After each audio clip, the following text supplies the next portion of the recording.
I am here with Meredith Alderson, and I have known of her and emailed with her, and I believe we've spoken a couple times. But I wanted to have her on our podcast because I've noticed a huge trend in production, and I know that she has really broken into the luxury scene, and I'm always out looking for people that we can interview, especially in the Austin scene, since I don't really do a whole lot of Austin interviews.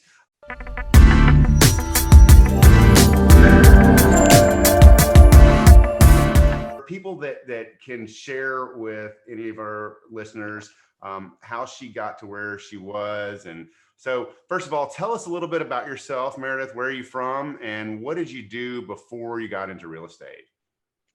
Well, thanks for having me on. So I grew up in the Midwest, kind of split my time between Indiana and Kentucky. Um, as soon as I could leave the Midwest, just looking for like a different lifestyle, I packed a bag, bought a one-way ticket to San Francisco right after I graduated from college. Literally, I think the day after graduation. I made my way into financial services when I got to San Francisco and was working for a hedge fund there. And very quickly learned that what I was really interested in was the technology around the financial services industry. So I carved a path to a career in that industry. So what's referred to as fintech, financial services technology. I worked at a company there for 18 years and I did everything from consulting and implementation, business consulting, process improvement, all the way to sales, relationship management. And I spent the last part of my career there managing a global team of relationship managers, really focused on client sales and customer satisfaction. Okay. And what happened to me was I had a big birthday and I was like, gosh, am I really going to spend my entire career doing this? Because I loved what I did, but I was on a plane every other week. I was spending 5 nights a week in hotels. I had 3 small kids. My husband also traveled for work. So I decided that maybe it was time to just follow my heart a little bit. But it was a very difficult decision because I had what I referred to as the golden handcuffs that were really hard to shed, right? When you leave a pretty cush corporate job, and I had moved my way up there. So, I took a leap of faith and I knew that if I found something I really loved to do, that I would find success in that. So, I'd always been super passionate about real estate and architecture and design, and had a really good friend that had really sort of talked me into the idea of getting my real estate license. At the time, we were living back in Kentucky. We had left California. We were living back in Kentucky, and I joined a boutique luxury brokerage there. Within 6 months of getting my license in Kentucky, my husband got a job opportunity in Austin. So we made a very unexpected move to Austin in 2015. Got my Texas license and really kind of started my career here in Austin. So I'd had 6 months in Kentucky, enough to know, I say like enough to be dangerous, right? Like it was, I knew the lingo, I knew the business a little bit, but I had really just started and I was a brand new agent. So it felt like a fine time to come to Texas and really kind of start over. And I could always say that I had real estate experience because I did, even though it wasn't much. So I did some research here while I was getting my license about brokerages that I thought would be a good fit for me. And honestly, having the little bit of experience I did have, it really helped me to define what it was I was looking for once I got here. And because we knew no one when we got to Austin, not a single person, Mhm. it was helpful for me to then find someone that I thought would be a great fit to help me build my business here. And at the time, I was really still exploring, is this the career I want? Because I was very laser focused on getting back to the same financial comfort that I had left in the corporate field. Yeah, and so when you got here, you were working because we have a very similar business as your first broker, in the sense that we provide leads, and we also, I'm very open with the fact that, like, okay, you take my leads until you because you have a whole pipeline, right? And Yeah, if yeah. you don't have that hole, then you move on to your own. So did you start off taking house leads? Is that how you initially got started? 100%. Yeah. And that was really a big decision, like a big part of the decision for me and starting where I started. One, I felt like technology is my background, and that Yeah, was really important to me. And it was important to me to find a brokerage where I felt like technology was really valued. Because with technology comes operational efficiency and process improvement and all these things yeah, that is my love language. So yeah. um, it was really important to me to not only find that, but because I didn't have a sphere in Austin and I was new to the industry, I needed to land in a place where I felt like I could have my pipeline filled and then build a foundation and grow from there. So when you started, what, like, say your first year here in Austin, what was your average price range? Ooh, that's a good question. I did $10 million my first year in Austin. Wow, that's great. And I averaged probably 50-ish transactions. Okay. So, but I don't So, know that number. I should. I mean, I um, can do that math, but I'm Kelly, not what's that sure number? those are Five hundred exact. thousand. Yeah. Yeah. Yeah. So yeah, we have an agent. I did a podcast with her a few weeks ago, Joey, that she's in her first year. She's at 8.5 million Yeah. contracted and closed for the year. And Nice. so, it takes I think it takes a certain personality profile to really enjoy, to not only enjoy, but you have to enjoy it, but to really, have a niche for working those types of leads. And then that also segues into, building your own pipeline. So when you started kind of weaning yourself off of like the house leads, I guess my question would be, what we teach here is it's all about your CRM, completely about your CRM. Get everybody in your CRM, send them a monthly newsletter, which we do on their behalf. Make sure you're adding value through, social media contacts. What was your trick, or what was your method to expanding and creating referrals and that type of thing? So, because I had spent the last 5 or so years of my corporate career in relationship management and client sales, I knew how to do that already. And I wouldn't say like I leveraged tools to do that well early on in my career in real estate here. Even though I knew I should, it was overwhelming. There was so much business, and the tools, while I knew they were important, I did not adopt them. That is one of my regrets, which we can certainly circle back to. I Yeah. did not adopt them as early as I wish I would have. And that's advice I would give to a new agent is pick a CRM, stick with it from Mhm. day one and put everyone in it and Yeah. be very diligent about the maintenance. I say all the time. Um, so Yeah, and for us, like what we're trying to do is take it out of the agent's hands. Okay. What I mean by that is, if you just simply put everyone everyone you meet, everyone that knows you, likes you, trusts you, won't hit a spam button if they get a piece of information once a month that's valuable, and would potentially do business with you, we'll handle the rest. I mean, we'll do the newsletter, we'll do the retargeting on Facebook and Instagram and Google, and then you decide how much of the manual things that you want to do. Because when I yeah. look at like what agents should be doing, there are things that are manual, like text messaging, handwritten cards, calls, drop bys, right? And Mhm. then there's automatic, which is retargeting. Um, uh, drawing a blank here, property alerts, newsletters, those type of things. Yeah. So when you're expanding, so what were you just pretty diligent about being like a social butterfly? Yeah, I mean, it was all about the manual part for me for the first Yeah, few years, right? And I think honestly, you have to start that way before you can automate. You can always automate things from the beginning, but I think you have to be very diligent yeah, and committed to the manual parts of the social interaction, yeah, whatever it is. So for me, yes, I was like networking as much as I could. I was going to every possible school event, every possible sporting event, every neighborhood meeting, like whatever it was that I felt like I could start to build my sphere, and just meeting people because I was also new in the city. So I was taking every single coffee date with title reps and lenders and everything I could Yeah. do to network. But then for my clients, what I did, I'm very, very much a believer in handwritten notes. I still write a handwritten note to every single person that crosses my path in the real estate world.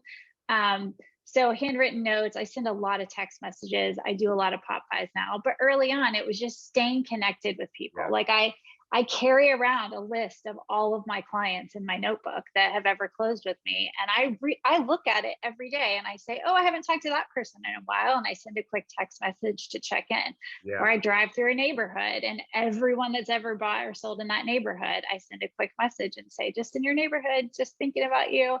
Yeah. So it's really, I mean, as we know, everyone knows this in the industry or should, that it's just staying top of mind. And so the more I could check in with people, the more positive feedback I would receive about how connected I stayed. And then the referrals just started rolling.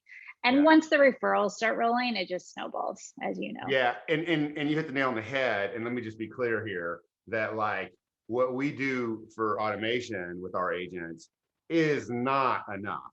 I mean, it's not enough to even tip to even it may make a little bit of a difference, right? For sure. For sure. I think it makes a lot of a difference if you're doing all the manual stuff, right? Yeah. But if Yeah. you're not out there reaching out to your clients, like you say, and do these personal touches, I've heard of one method, which I think is ingenious, but it's very time consuming because I tried it a little bit myself, is where if you go onto Facebook and you make a list of all your clients, and you put them into a list that you can go to, and then you're looking for these life events like had a baby, people. I mean, obviously, if you're real close to people, this, right? But I think that is just like a genius thing. Birthdays, all that stuff, right? All of it. Yeah. Yeah. I think, and you have to find the things that you can commit to, because the Yeah. worst thing you can do is sort of half commit, and Yeah. you have a lot of starts and stops, it feels like. So it just doesn't feel genuine. And for me, like I want my clients to feel like my outreach is genuine, because it 100% is. Sure. And it has to be, right? Otherwise it'll come across as fake. So when you talk to me about your increase. I mean, I looked at your numbers. You're like almost double where you were last year, or you are double where you were last year. Now these are the numbers that I can see. There's probably Yeah. right. I mean, like MLS shows like 35 million in the past 12 months. So tell me about your increase you talked about your increase in terms of units, but your increase in price per unit, was that just, organic, or were there any strategy applied to that? Well, I think it was a couple of different things. One, it's the Austin market, right? So everyone's price point is increasing because the appreciation has been so incredible over the past 5 years that I've been in Austin.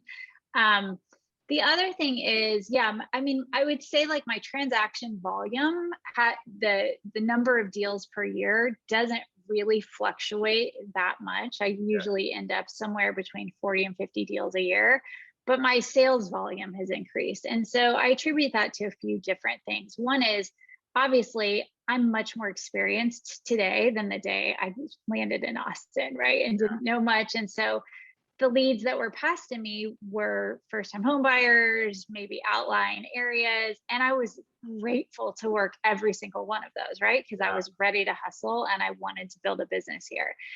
As I've had the option to be more selective, I've obviously decreased the radius in which I will travel to work business, right? And so with that comes an increase in price point. Also my sphere, I mean, a lot of people my age have the money to buy more expensive houses. And then as my name's getting passed around within those circles or those communities or those companies, the price point has just naturally increased. Yeah, it's interesting. I had an agent last year.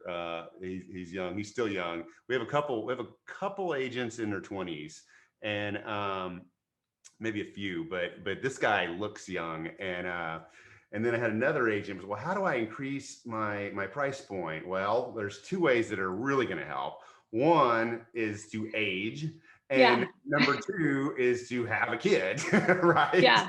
Because Yeah. I think a big point where when I was really farming Barton Hills was the involvement in with the school, and that when something happens when your kids get into kindergarten and your network just expands like crazy. Completely. Yeah. Yeah. For us, it was really amazing because we had come from Travis country, which was a little bit more of a, more, I don't like to say conservative, but more traditional neighborhood. And then when we moved to Barton Hills and our son got into kindergarten, we were just in this neighborhood of just like wonderful, amazing friends. Like, Yeah. couldn't have picked better parents for our kids, my son's friends. So that really helps with your career. But beyond that, just getting older and knowing people through life experience, Totally. right? Totally. Yeah. Yeah. I mean, I really do try to keep my personal sphere separate from my work. I mean, of course, people know what I do and I'm Yeah. self-promoting like every other agent, but I Sure. really try not to mix those two worlds as much as I can. Because I don't want people to feel this awkwardness of like, oh, she just wants to talk about real estate or she just Yeah. wants to like list our house, right? Like I my like with anyone, friendships are so valuable, and my school sphere is a lot of my friendships now, right? So um those people more come to me if they make that Absolutely. decision, Yeah. right? Right. But it's great because you're right, like your network just explodes once you get kids in school. And I have three kids in three different grades at three different grade levels. So Yeah. it's every year I feel like that sphere gets bigger and bigger. When people know what you do, they share Yeah. your name, right? They may not use you because maybe it's too close, but they will share your name. Yeah, and that's kind of what happened with us it was in Barton Hills. We're not promoting real estate with our tight circle at all. You don't have to, right? It's like, Right, right. but it just as we're promoting school events and making T-shirts about Barton Hills and all that stuff, it just happens. The flip side of that is I remember going out with my friends one time, and I saw a past client, and we were at a bar, and man, he just was like all about real estate. Like, I mean, he was sitting there talking to me for an hour, and it was just like, I didn't even want to talk about it. Yeah, yeah, Like, yeah, well, I'm trying to change the subject. I don't know if you ever get that. But I mean, it's for you kind of, sure. and for me, I'm a little bit different case because I mean, I got out of production fully this year. I was like almost completely out last year, but I just got so burned out on the constant real estate. Like my passion, I'd rather talk to someone about growing a company or doing marketing or stuff like that, because Yeah, that's where my soul is, my brain is, I mean, I could talk about real estate. I like talking about real estate, but I don't want every conversation to be about real estate. I feel the same. Yeah. I mean, it's like we live and breathe it so Yeah. much of our day that when you can escape it, it's just nice to be talking about something else. And Yeah. how much reality TV do you watch pertaining to real estate? Zero. Yeah, me too. I mean, it's like people are like, oh, do you watch Sunset Valley or whatever? I mean, I kind of watch. I got it to a stint where I watched a little bit of $1 Million Listing simply because I think Ryan Serhant's like the Yeah. only non-D bag in that whole thing, and but that's about it. It's insane. Yeah. No, well, first of all, who has time for that? Right. Right. It's like, yeah, no, I watch none. Yeah. But my So daughter watches Selling Sunset, so she does fill me in occasionally. So I watched about 3 episodes of that, and I was like, I am done with that. I can't watch this. Yeah, right. Um, so if you were to advise, I want to ask you two questions about agents, right? And like an agent that is moving from another town like you did, and they are searching for a home, they have to rebuild their network. What advice would you give them for interviewing brokers? Yeah, so for a couple things. One is talk to everybody, right? Yeah. If you've been in the business and you know what to ask, talk to everyone. And I did that mostly because I was networking too. I was just Yeah. trying to meet people in the industry and find out the lay of the land in Austin. So I talked to probably every brokerage in town, it feels like. And some never got back to me. At least I like reached out. Some I never Yeah. got responses from, but a lot, I did have a lot of face-to-face meetings. Um, Find a team that, well, one, find a team, right? Like if you're new to Austin, don't try to go this alone, right? Like Yeah. find a team that you feel like you have collaboration, you have mentors, you have people that can help answer questions, because there's so much to know in any new market, and especially if you're new to the industry. Um, for me, it was like finding a team that I felt like shared my values, right? Like finding like a true home, like a Yeah. place where I felt like I was supported, I was celebrated, I Yeah. was like respected, and I was definitely part of growing a Culture. business. Yeah, Yeah. culture is super important. Um, and I think for me, like that was even more important because I'd come from the corporate world and I was so used to teams and just collaboration across organizations and business Yeah. units. And so I really like, I wanted to replicate that in the real estate world, and that's Yeah. hard to do. It is hard to do. Um, I think finding a brokerage that provides you leads is so critical when you get here, because it's so deflating. Well, this is not my experience, but I can imagine like coming to a new city, trying to get your feet under you as a realtor in a place that maybe you don't even know how to navigate around and Yeah. you don't know anyone. If you land in a space with a team that you feel good about and then they're providing you leads, there's no better way to learn the city and the neighborhoods and the schools and the market Yeah. and start to build your own network.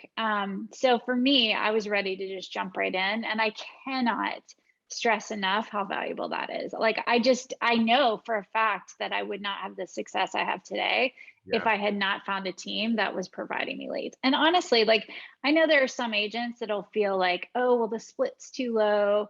But Yeah. for me, I really felt like it's business I would not have had otherwise. So I was Do the more than math on it. happy to pay That's the right. split. Yeah. So when I look at Yeah. that, what's interesting is that I talk to literally dozens of agents per week, right? And one thing you said was, talk to everyone. Like we don't hire brand new, fresh out of the gate agents, right? We may do a couple a year for extenuating circumstances. They're like really good at sales and they're really, they fit this profile that's very, very rare. But for the most part, we don't. But I get a registration on my website at least once every 2 weeks, if not more, for these people. And I talk to every single one and I tell them what you need is you need systems, which are basically, internet systems. I mean, not internet, software systems, basic, which everyone has. You need Hmm. training. And new agent training is not what I'm talking about. We don't provide that. You will need new agent training, and that's why if you're a new agent, brand new out of the gate, you can't come here. But ongoing training, tactical, high level stuff, and most importantly, your leads. So, like if you move from a different town, or if you move from a different industry in Austin, let's say you were in insurance, right, or you were in the mortgage business, right? That means that you may not need those leads. Those leads may be self-provided by a network that you have built yourself. But if you're not super connected, or you're moving from a different town, then you need to find leads. And what the biggest mistake, what I figured out, one of the highest profitability or rate of success, let's say, for us have been agents that have been in the business from 1 to 3 years and have done from 1 million to 3 million in those 1 to 3 years, right? And what I find out is a lot of times when I talk with them, especially if they're that 3 year mark, they're probably, and they're anywhere between 1 and 2 million, they're probably about to quit because they picked the wrong brokerage because they did Hmm. not understand the importance of the leads. Because I see a lot of Right.